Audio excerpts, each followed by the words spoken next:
네, 안녕하세요. 32번째, 33번째 더블 포션 베하르와 베우코타이 토라 포션입니다. 한 단어로 깨어가는 토라 포션을 보고 있습니다. 바이크를 정리하면요. 여호와 하나님과 하나님의 백성들의 만남에 대한 이야기입니다.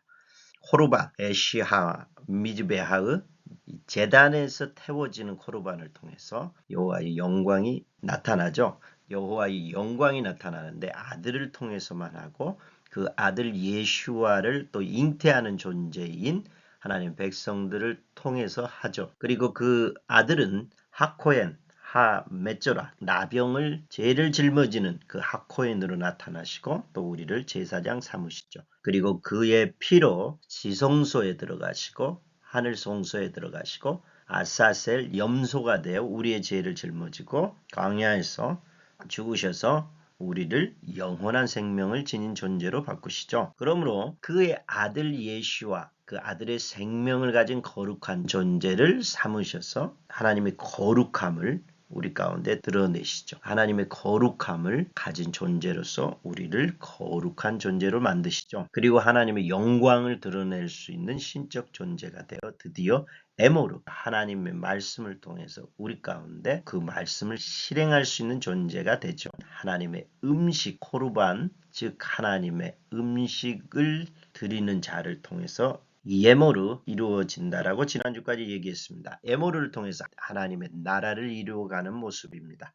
언제까지? 어디까지? 그리고 우리는 무엇을 향해 가는 걸까요? 베하르입니다. 베하르에서 그것을 보도록 하겠습니다. 25장 이야기입니다. 갑자기 산에서라고 등장합니다. 이전과 다르게 갑자기 산에서라고 표현합니다. 25장, 26장, 27장 끝까지 내유기 전체 끝에까지 나옵니다. 산에서라는 것은요. 출애굽기 1장부터 17장까지 출애굽해서 시내산에 도착합니다. 출애굽기 18장부터 시내산 이야기인데요. 내유기 전체까지고요. 그리고 내유기가 끝나면 민수기에서부터 시내산에서 출발해서 가나안 땅을 향해 가는 구조입니다. 그러므로 산에서라는 말은 출애굽기 18장부터 내유기 전체를 아우르는 겁니다. 출애굽기에서는 하나님 나라의 법을 만들었고 또 장막을 만들어서 레위기에서 하나님과의 소통하는 예배까지를 얘기했습니다. 갑자기 산에서라고 등장하는 것은 이제 마무리를 하겠다라는 거예요. 시내산에서 이루어졌던 모든 것을 마무리하겠다는 말이면서 동시에 하나님의 나라 법을 어떻게 잘 준행하고 장막에서 하나님을 모시고 어떻게 예배를 할 것인지에 대한 전체적인 마무리를 하겠다는 이야기입니다. 베하르에서 산에서와 베우코타이 네 규례를 통해서 어떻게 마무리하는지 볼까요? 베하르 산에서는 두 가지가 나옵니다. 안식년 7년마다 안식년 땅을 쉬게 해라. 희년 안식년을 7번 지나서 그 다음 50년 된 해에 희년 요벨이라고 하죠. 주빌리라고도 하는데요. 이 요벨에 대해서 이야기합니다. 이 두 가지는 무엇을 의미할까요? 안식년은 땅의 안식년이고요. 파종하거나 포도원을 바꾸지 말라고 얘기하고 희년은요. 50년째인데 모든 주민, 모든 사람의 자유, 자기의 소유주로 돌아가고 각각의 가족에게로 돌아가는 거죠.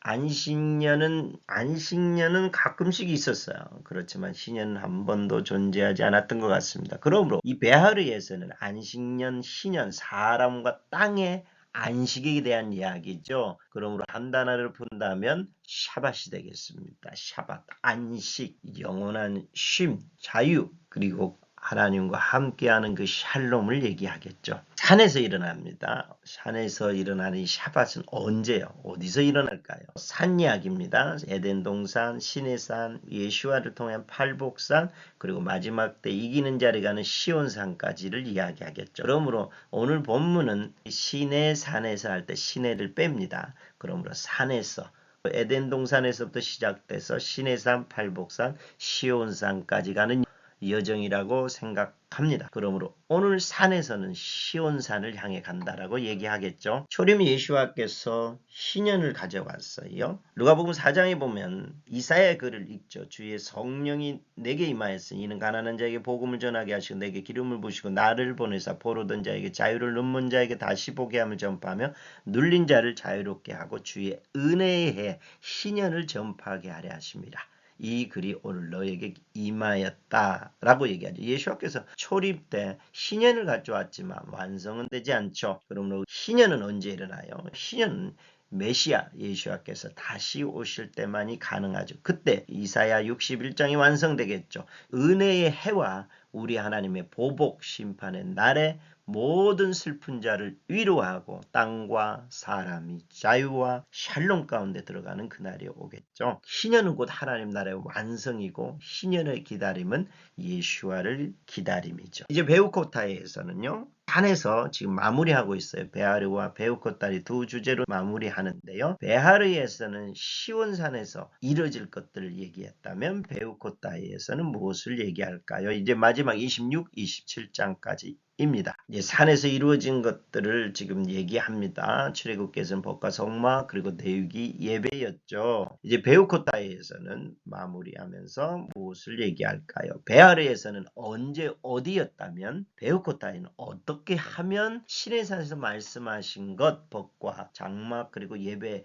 말씀하신 것들을 잘 유지해서 시온산까지 갈 수 있느냐는 거죠. 어떻게를 다룰 것 같습니다. 그러면 산에서 법과 성막이 있었다면 이제 첫 번째 법에 관해서 어떻게 하면 시온산까지 잘 갈 수 있겠느냐. 준행하면 준행하지 않으면이라고 두 개가 26장에 나와요. 즉 토라를 준행할 때 어떤 일이 나고 준행하지 않을 때 어떻게 하는지가 나와 있죠. 그러므로 말씀을 샤마르 지키고 아싸 행하고 샤마 들어야 된다라는 거죠. 그럴 때 우리가 시온산까지 이 법을 준행하면서 갈 수 있다라고 얘기하는 것입니다. 또 하나는요. 예배에 관해서는 레위기는 1장부터 5대 제사로 예배로 시작합니다. 마칠 때 27장은 어떤 예배로 마칠까요? 사람의 값을 서운하는 문제, 가축, 집, 밭 그리고 또 하나는 여호와께 바쳐진 것에 대해서 11조 그 다음에 가축의 처음 난 초태생에 대해서 이야기합니다.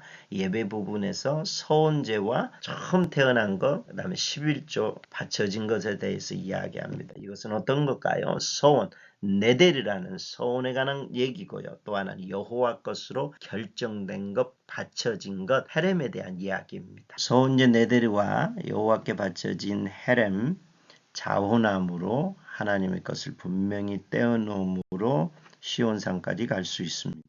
그렇다면 이 베우코타의 전체를 한 단어로 풀어본다면 법 토라에 관해서는 아싸 샤마르 샤마였고요. 성막에서는 네데리 헤렘이었다면 이것을 한 단어씩 가져와서 법 토라를 샤마 듣고 순종하는 것 그 다음에 예배의 부분에 있어서는 네데리로 헤렘까지 포함하는 단어로 잡고 싶습니다. 그러므로 우리가 하나님의 산에서 샤마하고 네데리를 한다면 하나님의 말씀을 듣고 순종하고 자원함으로 주님 앞에 나아간다면 우리가 신의 산까지 갈 수 있다라는 말씀이 되겠습니다. 다 준비되었습니다. 베아르 산에서는 우리가 이 신의 산을 넘어 팔복산을 넘어 시온산까지 갈 것에 대해서 이야기 샤밧으로 잡았고요.